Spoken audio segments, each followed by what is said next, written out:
All right, in this video, we are going to be breaking down a 17. That's a little different. We're going to be talking about a 17 Floodgate. We're going to be going over everything my group did right, wrong, as well as like routing and things to watch out for in this video.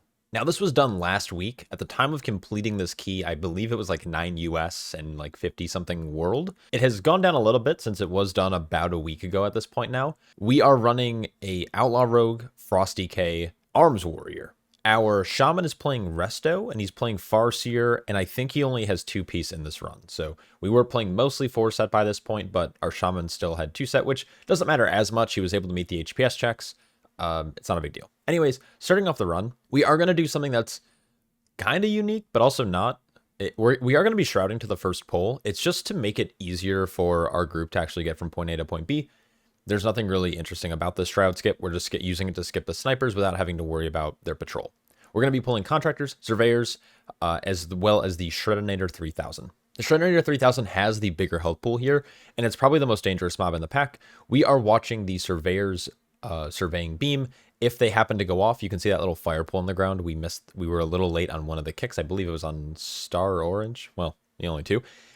And this is a pull that we're just blasting. I am playing Shado-pan, so I am just popping like weapons of order really quick, and then I'm just going in trying to spend as much energy as humanly possible.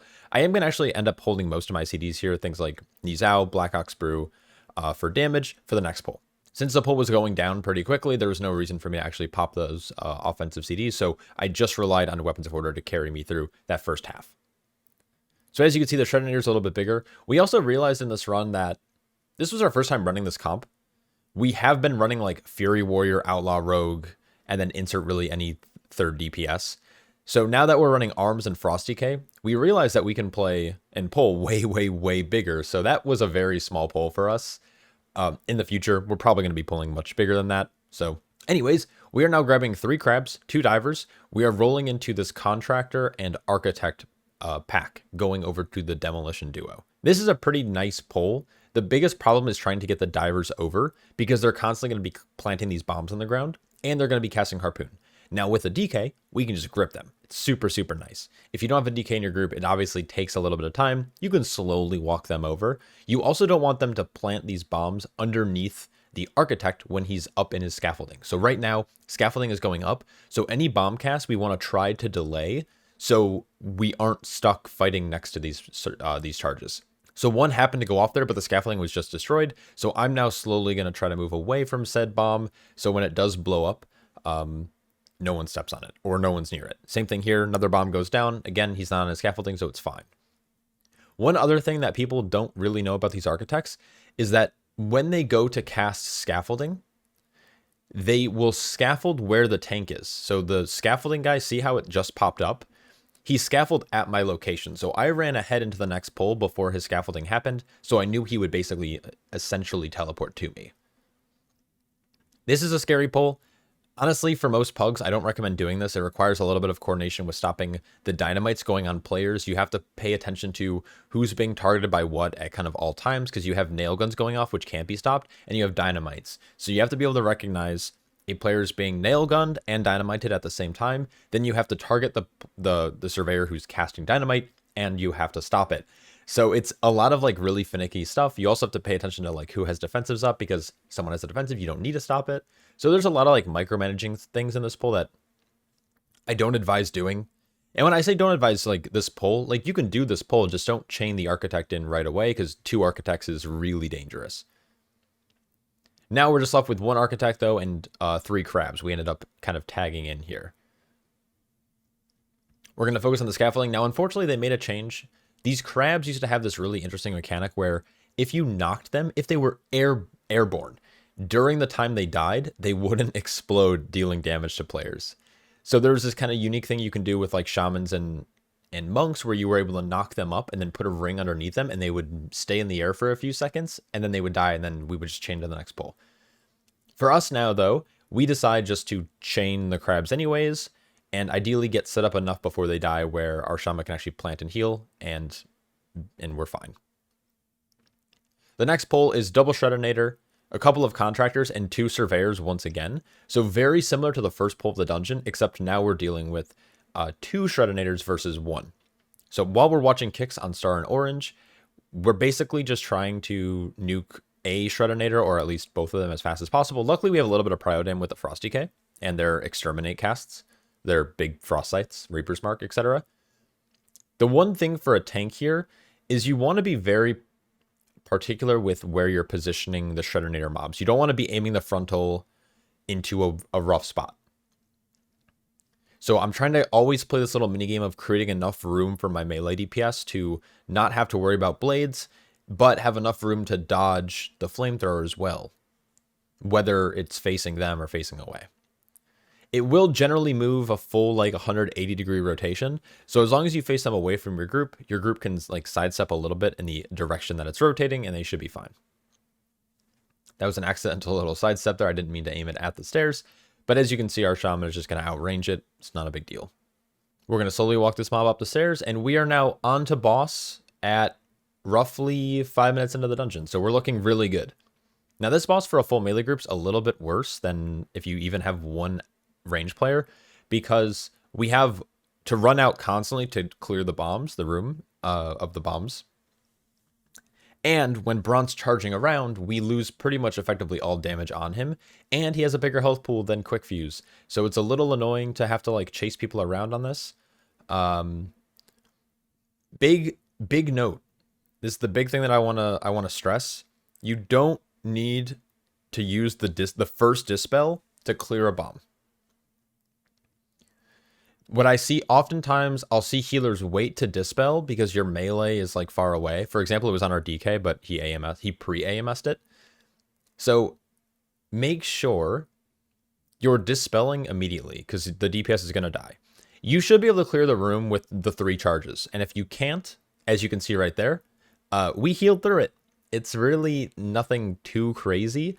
You just pop some defensives, a healer pops a CD, and you're chilling. Now, obviously, you don't want that to happen, but as you can see right here, we're going to clear 3 bombs. Our rogue is then going to dash over. He's going to clear 2 more, and then I'm going to clear the last one. Unfortunately, with the way that the circles were spawned, he couldn't get all 3. But basically, if you make a triangle around each of the edges of the room, generally, you should be able to clear the room of all the bombs without worrying about the dispel, and then your healer can just dispel whichever DPS gets targeted immediately, and then there's no threat of dying in this boss fight.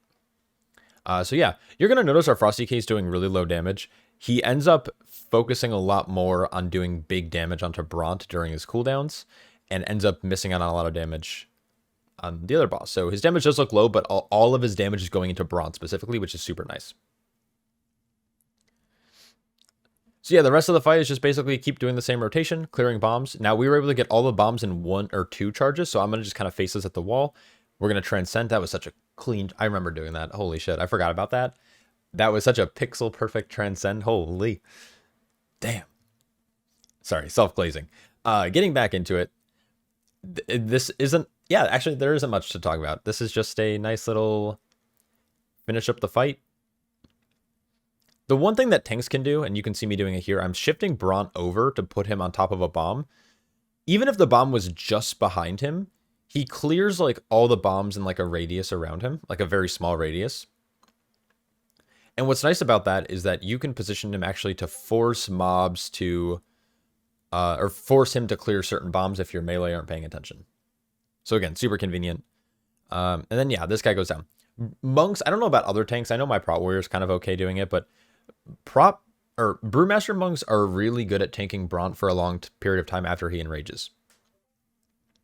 So when he does enrage, it's kind of super chill. I need to mute this. Okay. And that's it. So I am playing Tank Kazan. What I mean by that is I have a trinket called the Brand of Ceaseless Ire that I want to make sure I get into combat quickly so I can maintain the stacks. So I'm able to, maintain like 10 or 12 stacks here, which is good. Brand of Ceaseless Ire is a ramping damage and shield that ramps in potency while you're in combat. Anyways, pretty big bull here. A couple of contractors, hyenas, and loader bots all coming onto this pack here. We have assigned CC for the windups because we have a full melee comp. We don't want anyone to get clipped. It's leg sweep first on these windups here. I'm going to leg sweep. Unfortunately, they came in staggered and they cast staggered, so I actually missed one of the windups. So there's going to be one going off here. It's not going to be a big deal because it's focusing our shaman. Shockwave is going to be on the next set of windups, which will be good. And then ideally, we kill the surveyor or get the surveyor close to dying before I chain here. Generally, once the second scaffolding goes up, I'm going to spend a little bit of time running out, grabbing this surveyor here that I just pulled, and now I'm going to be watching kick on it. When it comes to defensives, I did opt to use Dampen Harm here. This tends to be a scarier pull than the next one. We're actually just going to go right to boss. I kind of forgot. If we have enough time for Lust, if we have like a minute on Lust timer still, what we do is we do another pull. If we have Lust coming up, we want to use Lust on CD in here because our goal is to get 3 Lusts out of this dungeon. So we want to finish this pack in the next 30 seconds or so we can get onto Big Mama, use Lust, so we have it for both Swampface and for Geezle Gigazap. And now these, it's just contractors left, so what our rogue is going to do is he's going to actually go to the box, vanish, and channel the crate, so we don't have to worry about it later. It's a minor time save. Our healer could also just stand over there, and then right when contractors die, he could channel the box, and then we're getting to boss about 2 or 3 seconds slower than we normally would. But again, these kind of minor time saves end up stacking up by the end of the key that we end up timing it with like a minute left. All right, so we're going on a Big Mama. Now, they have somewhat fixed the cheese strat where groups would stand up on the wall and the mobs would like bug out and not charge. They have kind of fixed it. You can still do it, but it's inconsistent, which means that players still have to pay attention. And if not, they have to pay attention more because they have to be constantly making this small micro like decision where it's like, do I move? Do I not move? Is it bugged? Is it not bugged? Every time that the swirl could potentially come out. So we have decided to do this fight super natty, which end up actually being not the greatest idea. We make it work, but we're going to go back to one of our older strategies where we're going to tank the boss in a much different position. Shado-pan here, though, is super busted. You can see that I'm doing like 7 million damage. It feels very good on this fight. I put down the green marker. The green marker is where we could go to stack. I think on this first one, a couple of us tried going there, but our DK didn't. So the mobs just didn't spawn properly. First big burn here. And then we're going to all dash to green. Now, if we stayed stacked here, everything would stack up nice and evenly. But unfortunately, our DK was out, so they didn't stack up on the wall. So we end up just playing it like we normally would. I don't really know what really to talk about on this fight. In terms of defensives, you can pretty much cycle a defensive for every single tank buster.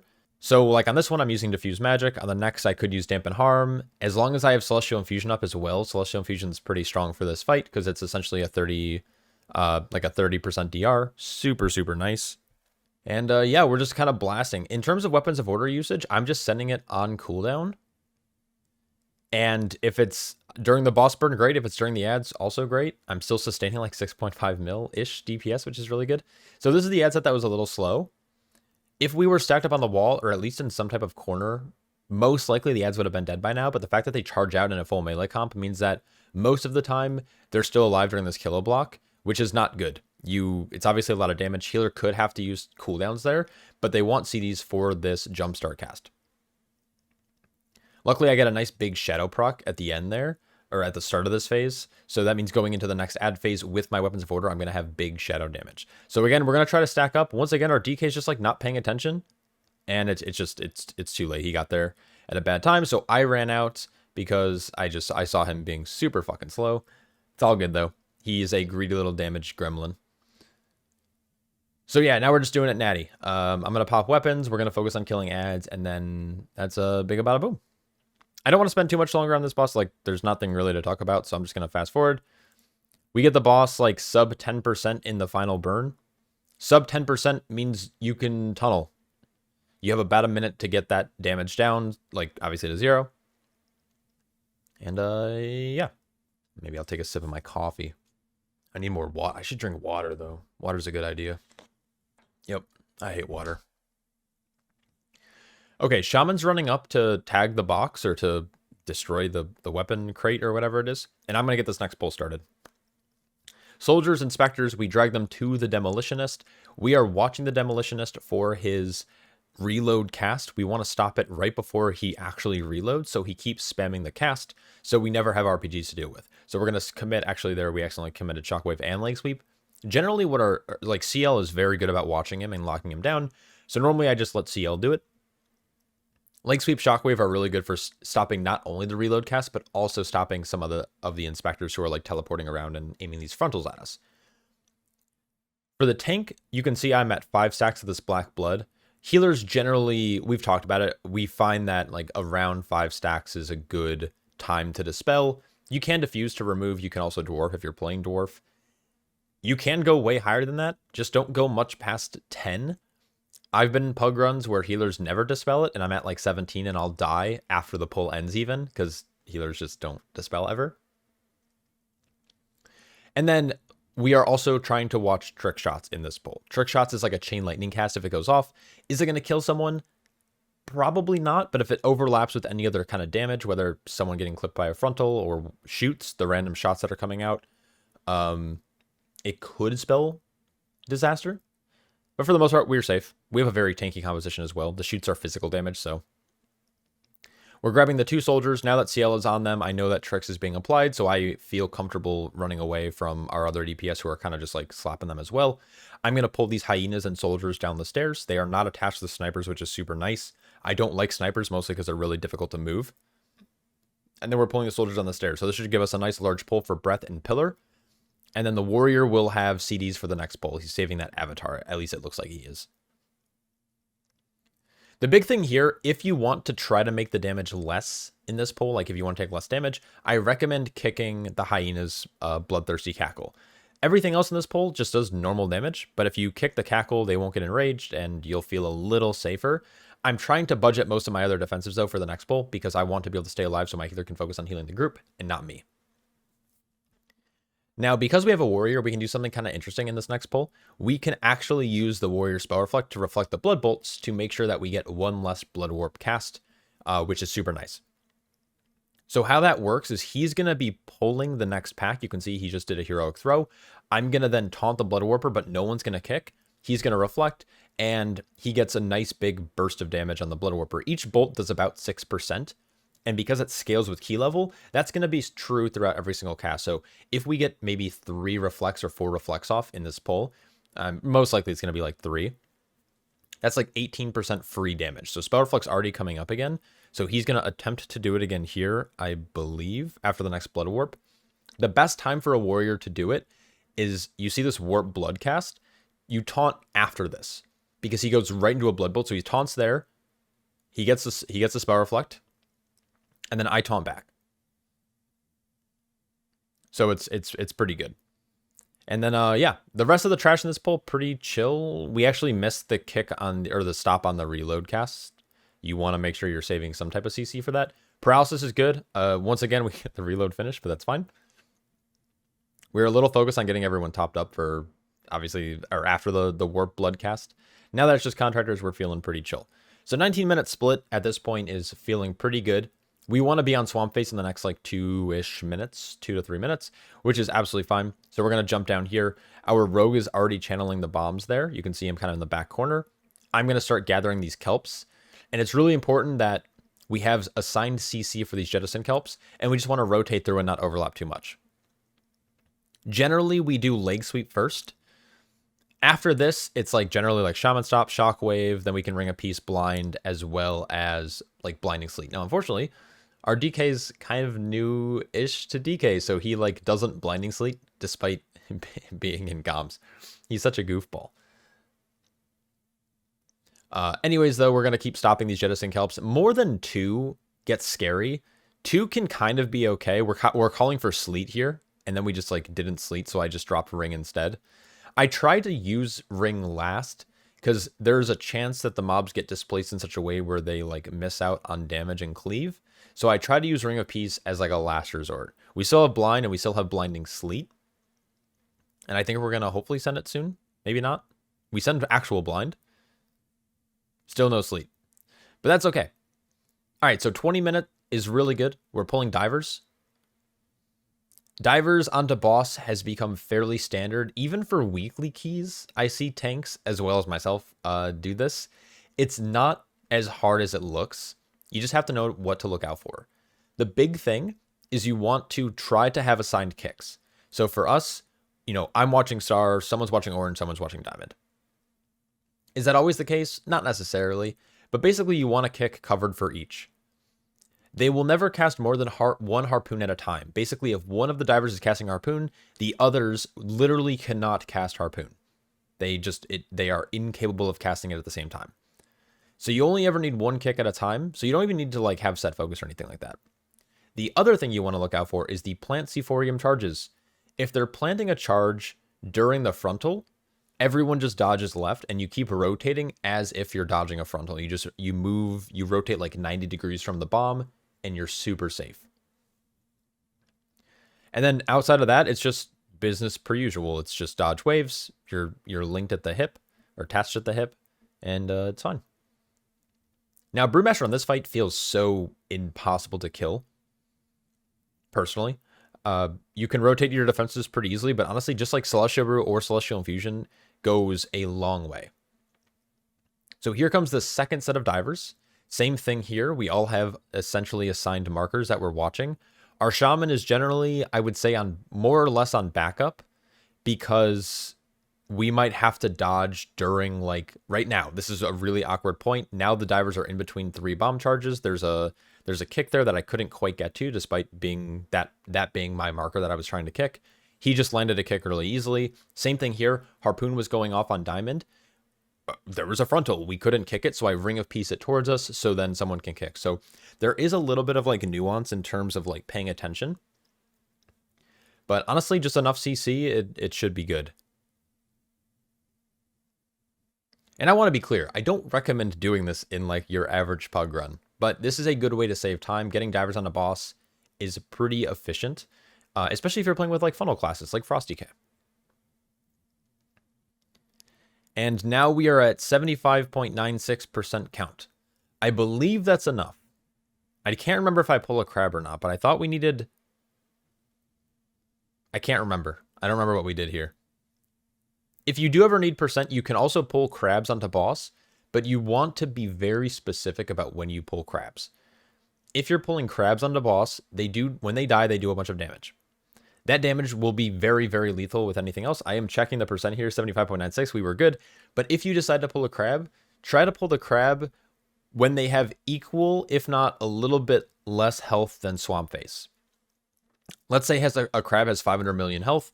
Pulling him in right now when there's 500 million health left on Swampface would be fine. But if you pull them too early, they die, they blow up during another damage event, like Awake in the Swamp, and your group is just going to fall over. So we're going to be looking around a 24-minute split here, give or take. That's pretty good. It's a little tight, but still pretty good. For anyone who's super knowledgeable on routes, we are, clearly, we're going to be short percent if you plan on skipping anything down here. Plot twist, we don't skip anything down here. In previous seasons, we did some kind of very intricate shroud tech with water walking. This time, we are just holding W. They have replaced bubbles with a 3-pack of soldiers. And now it's very chill. I mean, it's a little, actually, if anything, it's a little bit scarier for the tank now, because not only do you have to deal with like this guy's tank buster, this Spark Slam cast, you have an inspector doing casts on people, not inspector, electrician. And those soldiers are applying a really nasty dot through the Black Blood cast.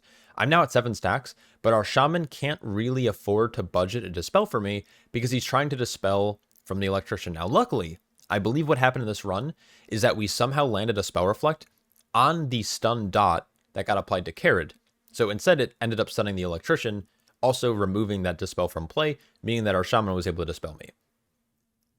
Now, of course, I could have always used Diffuse Magic, but I don't have it for like 18 seconds or so. So that would have been a little problematic. I have Fortifying Brew rolling up. I pop it almost immediately.